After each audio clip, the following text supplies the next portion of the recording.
Hey guys, today we're taking a look at the new McFarlane DC Multiverse Batman from The Dark Knight Returns. Let's get a better look at that packaging, shall we? So here is Dark Knight Returns Batman up close and personal in the packaging. We of course have the contents there, which we will get into momentarily.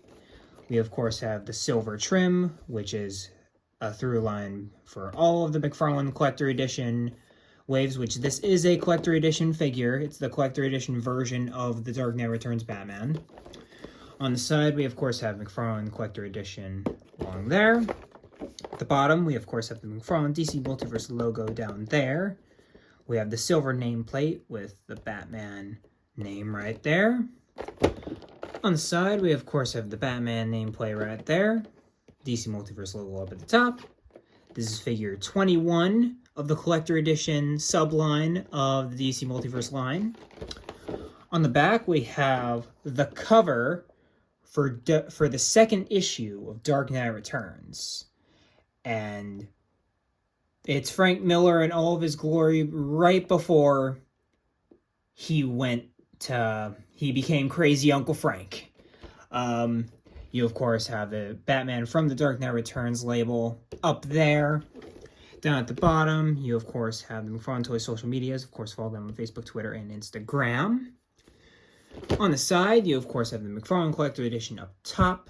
Batman, Battle Damage Blue, Dark Knight Returns. On the side, again, we have the DC Multiverse logo up at the top. The 21 again. And then the McFarlane Toys logo at the very bottom. Up at the top, we of course have the 22 moving parts, and of course another McFarlane Toys logo. But at the tippy top, it's just the window and nothing too fancy up top. On the bottom though, we of course have the Batman legalese right there. And then on the other side, we of course have the barcode for all you barcode hunters out there. But alright guys, let's get this dude out of the packaging. And here is Frank Miller's Batman out of the packaging. And just a disclaimer for you guys, I did not get the first release of the Dark Knight Returns Batman. So this is the first time I've had this buck in my collection, so I'm gonna act like it. So, up first here for accessories, and there is a lot of them, believe me, is, of course, the hockey puck. You know, it's a standard DC logo down there, one peg right there, nothing really on the back there. Up next, we of course have the card, which has the source material on the front, which is the cover for Dark Knight Returns issue 2. And it of course breaks up the flow with the McFarlane Collector Edition foil along there. On the back, we of course have a very non-descriptive bio on what happens in the Dark Knight Returns. But I'm sure you guys know the Dark Knight Returns. If you're watching the video, you probably know. Like, I'd say probably a good 1% of you guys would not know what the Dark Knight Returns is watching this video. But for the people who don't, the Dark Knight Returns is the story of a alternate future where Batman retired. The death of Robin forced him to quit. And after all these years, crime is becoming rampant again. Didn't really stop, but it's getting more noticeable. And Batman comes out of retirement.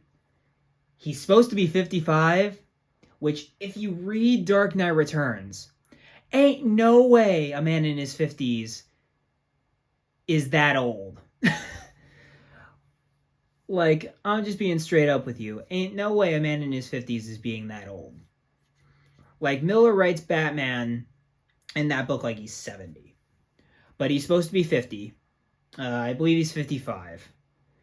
And through trials and tribulations associated with that, he he has a few capers with his rogues gallery, and it all comes down to a fight with Superman that every single person claims the Batman can beat Superman with. But at the end of the day, it's the comic that managed to get Batman back down to his gritty roots. As before then, he was much more of a, he wasn't necessarily a silly character, but he wasn't as gritty as he used to be in the 40s. And this kind of brought him back down, and then Watchmen happened and changed everything. But that's a story for another day. But let's take a look at the actual accessories that the figure has now. So up first, which is kind of exciting, he does not come with a card stand, which I was actually really shocked about. He instead comes with this lamppost here. And it comes in 2 pieces, and then you just assemble it like so. And it also has like a bit of shadowing because it's black up top and green on the bottom. So one would assume that the light is actually causing the green effect, which that's kind of cool. I like that. Am I ever going to use this? Probably not, because I don't have like a city diorama, but I can imagine the people who have city dioramas are probably going to want a ton of these things.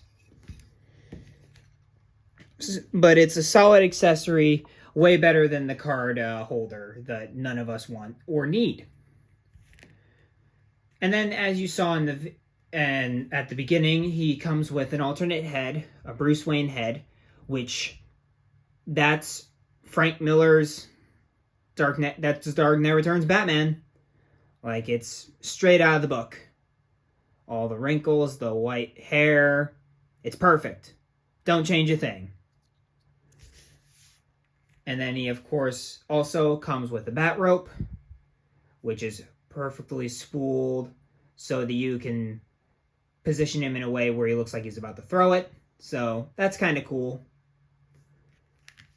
And then he also comes with a variety of hands.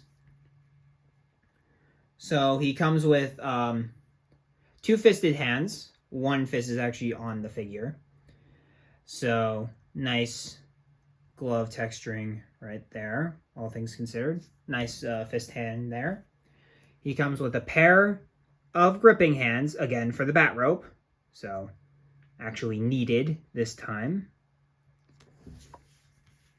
And then he also comes with this kind of open hand, which you could kind of use if you want to recreate the famous lightning strike Dark Knight Returns panel that everybody knows. I could see you kind of doing that too. So, and then he comes with one other alternate hand, which I think is so cool. And this is probably one of my favorite parts, the Batman things that Batman does in the whole book. He comes with a hand with batarangs in his knuckles, like he does in the book, where he basically pulls them out like shurikens, like so, and then he throws them at people. I love it when Dark Knight Returns figures do this. Not all of them do this, but when they do, it's like, that's Dark Knight Returns right there. Nothing screams Dark Knight Returns like a hand like this. So I really appreciate this hand right there. But let's get an actual look at the figure here.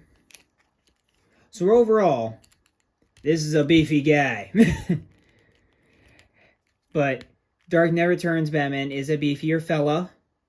He is a dude. One would say the dude. But he's a beefier Batman. Let's start with the head at least. And we have that beautiful cell shading that totally captures the aesthetic of the actual comic, which that's dope, getting all those ink lines actually on the figure. And you, of course, have all the wrinkles in there on the chin and all that stuff. And so this is an actual adaptation of the suit from that cover, because he because this is the hybrid of the two suits he actually has. So in the first bit of the comic, he wears like more of the blue suit, you know, the oval with the rest of the blue, right? And then later on, as the blue suit gets torn up over the course of the event, he resorts to a more traditional, at least in our minds, with the straight black bat and black cape, gloves, boots, undies, etc. So the only time this suit ever exists is in this cover right here. So it's a very specific panel, but it works. And you can tell it's a repaint. So I see what you did there, Todd. I see what you did there.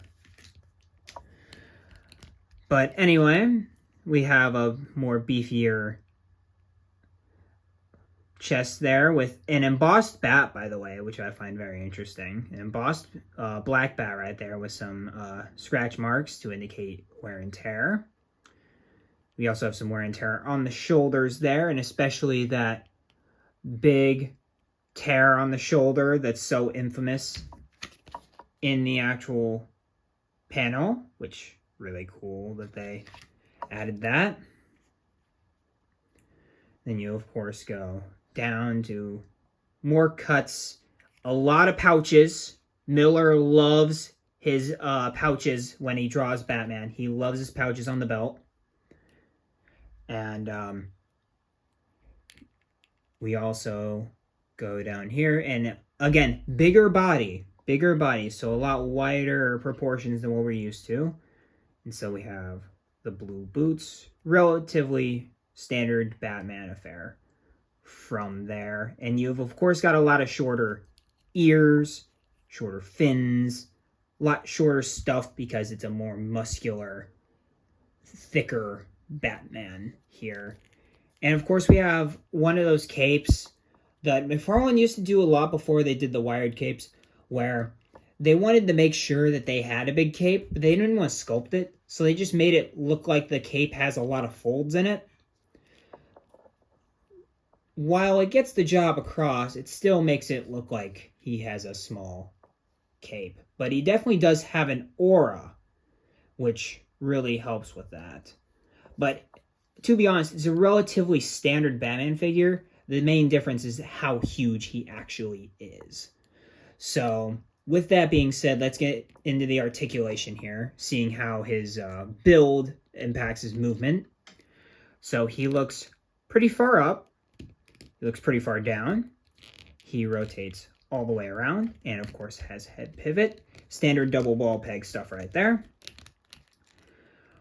For the shoulders, he has kind of a hole in the shoulder right there that kind of acts like as a butterfly, but he doesn't really have a true butterfly.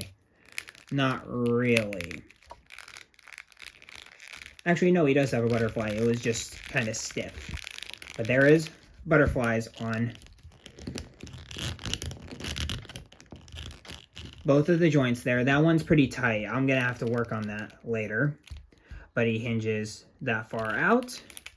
He rotates a full 360 around. Cape accommodating. Again, plastic cape, so be warned of that. He has no bicep swivel. I don't know why, but he doesn't. But he has a single hinge elbow. And he has a rotation at the elbow. So I guess it's made up, but at the same time, not really. And then he, of course, has the standard McFarlane wrist joints, which, of course, move in and out. And you can rotate them to make them move up and down. And by the way, this joint in particular came really stiff. So be aware of that. I had to use a hairdryer on it to make it move. And, like, it was going to break on me if I didn't use a hairdryer type deal. So be aware on that wrist joint right there. For the chest, I'm not expecting much, but that far in, which isn't horrible, but actually that's pretty bad. It's barely anything. And then he can move that far back, but he can rotate quite nicely. He can rotate quite nicely. He just can't crunch or move back, which isn't surprising. Again, bigger figure. He has standard McFarlane legs right there. Move out. They move that far forward. They move that far back. He has nice thigh swivel, solid thigh cuts.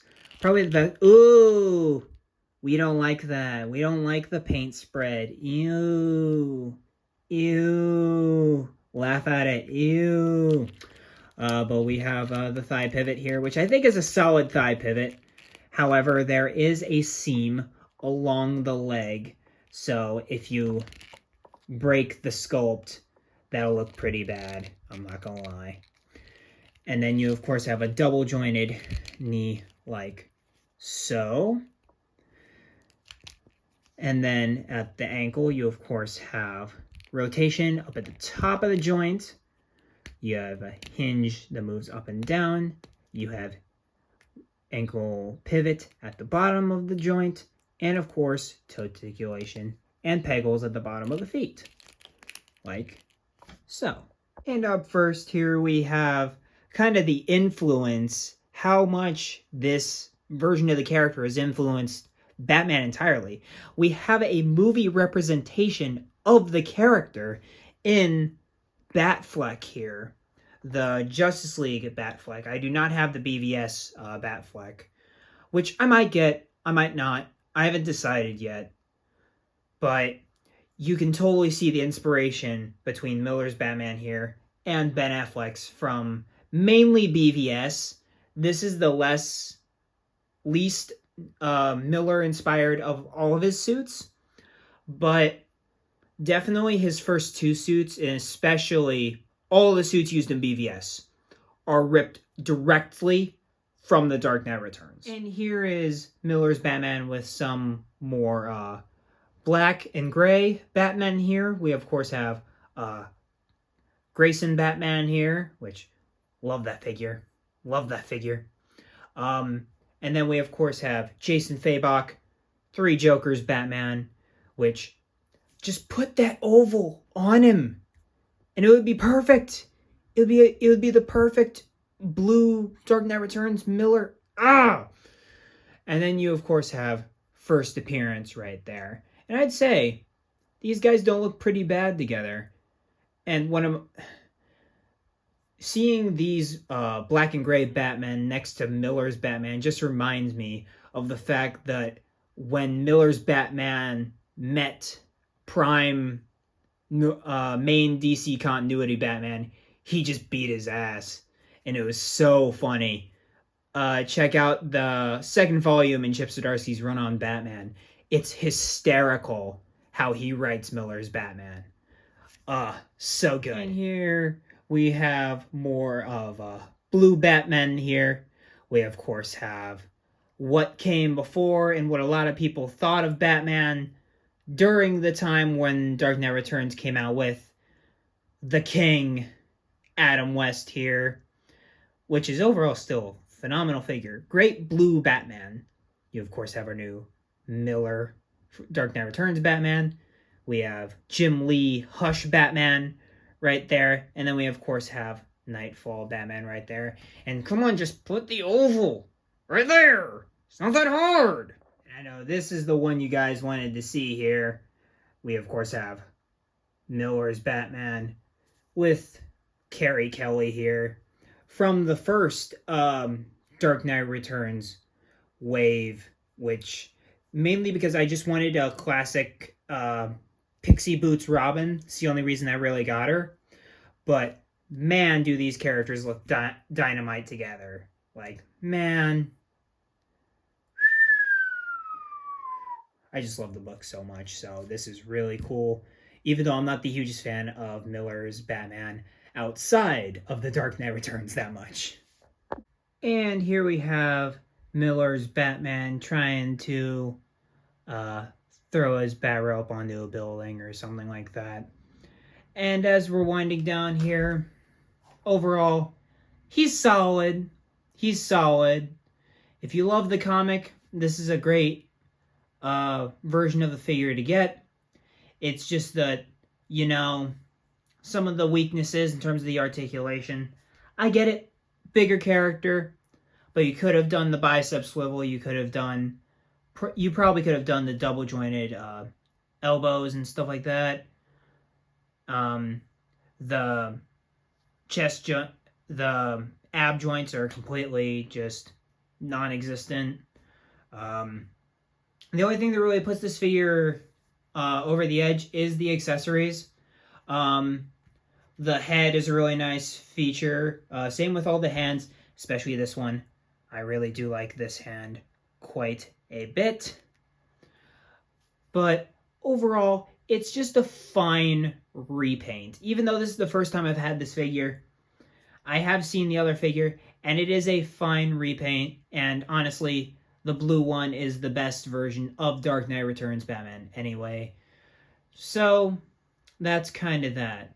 But for a rating, I'd say he's probably... He's probably like a 6, I want to say. He's not bad, but he's not too great. Like, he looks the part and everything. It's just that you won't see... I don't think you'd see a lot of people, like, actively, like, trying to get this guy in all kinds of different poses. You'd probably get him into maybe, like, the lightning bolt pose and a few other poses, and that's probably about it from what you're going to see of this guy.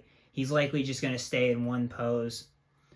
It's not like the first appearance Batman or the Grayson Batman or even the Hush Batman, where you're just constantly playing with those figures for minutes and minutes trying to get a different display. With this one, and he's just too stocky for that, so 6 is the highest I can go on him. Even though there is a lot here, it's still just... He's a big figure, man. It's kind of the detriment of Miller's Batman there. Looks the part, though, so if you're looking for a version of the character that looks the part, there you go. But that being said, like, comment, subscribe, all that good stuff. Tell me what you think about Miller's Batman here down in the comments down below. As always, make sure to keep collecting, be kind and courteous out there, and I will see you in the next review. Peace.